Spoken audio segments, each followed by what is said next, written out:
آنے والے مہینے میں پاکستان میں بڑے سفارتی ایونٹس ہونے جا رہے ہیں، جس میں شنگھائی تعاون تنظیم ایک بڑا ایونٹ ہے، جس میں مختلف جو سربراہان مملکت ہیں ان کی شرکت متوقع ہے. اس حوالے سے یہ بتائیے گا کہ ابھی تک کیا تیاریاں جاری ہیں شنگھائی تعاون تنظیم کے اجلاس کو ہوسٹ کرنے کے لیے، کیونکہ میزبانی پاکستان کے پاس آ رہی ہے، اور دعوت نامے کیا بھجوائے جا چکے ہیں؟ جی بالکل، آپ نے درست کہا. پاکستان اس وقت شنگھائی کوآپریشن آرگنائزیشن کی ہیڈز آف گورنمنٹ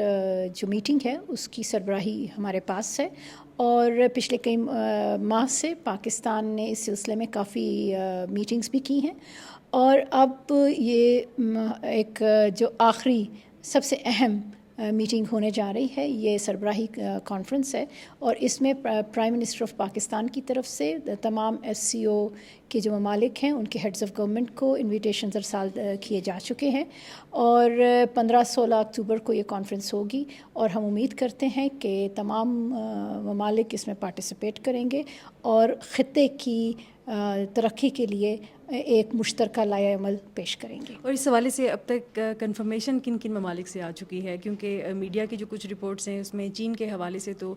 متوقع ہے کہ جو چین کے وزیر اعظم ہیں وہ 11 سال بعد پاکستان کا دورہ کریں گے. دیکھیں بالکل اس میں اب ہمیں جواب بہت سارے ملکوں کی طرف سے آنے شروع ہو گئے ہیں، اور چین بھی ان ممالک میں شامل ہے، اور ہم پرائم منسٹر آف چائنا کا شدت سے انتظار کر رہے ہیں، اور پرائم منسٹر آف چائنا جب پاکستان آئیں گے تو وہ SCO کے اجلاس میں شرکت بھی کریں گے، اور پاکستان اور چائنا کے جو بائی لیٹرل ایشوز ہیں اس پر بھی بات چیت ہوگی. پاکستان اور چین کے بائی لیٹرل جو ریلیشن ہیں وہ تو سب کے سامنے ہیں، اور CPEC اس کی ایک کڑی ہے. اب گوادر پہ سب کی نظریں ہیں، گوادر ایئرپورٹ بھی اسی کی ایک منصوبہ ہے جو کہ ابھی مکمل ہے، بس اس کا اناگوریشن ہونا ہے. تو پاکستان کیسے دیکھتا ہے پاکستان چین کے ان تعلقات کو، اور فیوچر میں کیا ہوپس ہیں؟ دیکھیں، یہ جس طرح سے آپ نے کہا، یہ ایک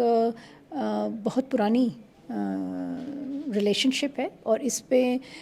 پاکستان اور چین کے جو عوام ہیں ان کا اس ریلیشن شپ پہ ایک انحصار ہے، اور ان کی ہمارا کانفیڈنس ہے اس ریلیشن شپ میں، اور ہماری خواہش ہے کہ ان تعلقات کو زیادہ سے زیادہ فروغ دیا جائے، کیونکہ ہمارے دونوں ممالک کی بہتری کے لیے یہ ہے کہ دونوں ممالک ریلیشنز کو آگے لے کر بڑھیں. CPEC ایک امپورٹنٹ پلر ہے اس ریلیشن شپ کا، اور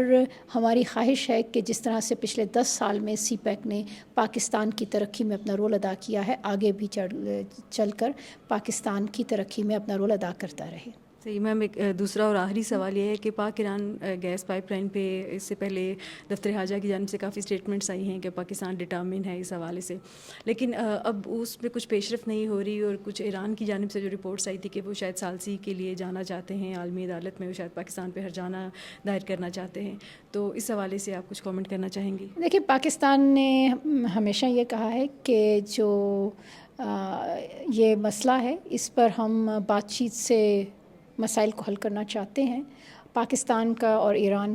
کا ڈائلاگ ایک جاری ہے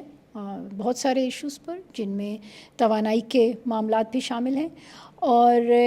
پاکستان کی جو انرجی سیکیورٹی ہے وہ بہت امپورٹنٹ ہے، اور اس کے سلسلے میں پاکستان تمام اپنے دوست ممالک کے ساتھ بات چیت کرتا رہتا ہے، اور ایران کے ساتھ بھی اس سلسلے میں بات چیت جاری رہتی ہے. بہت شکریہ میم. جی بالکل، ایران کے ساتھ نہ صرف بلکہ دیگر جو پڑوسی ممالک ہیں، پاکستان کی یہی کوشش ہوتی ہے کہ سب کے ساتھ بات چیت کے ساتھ تمام معاملات کو حل کیا جائے.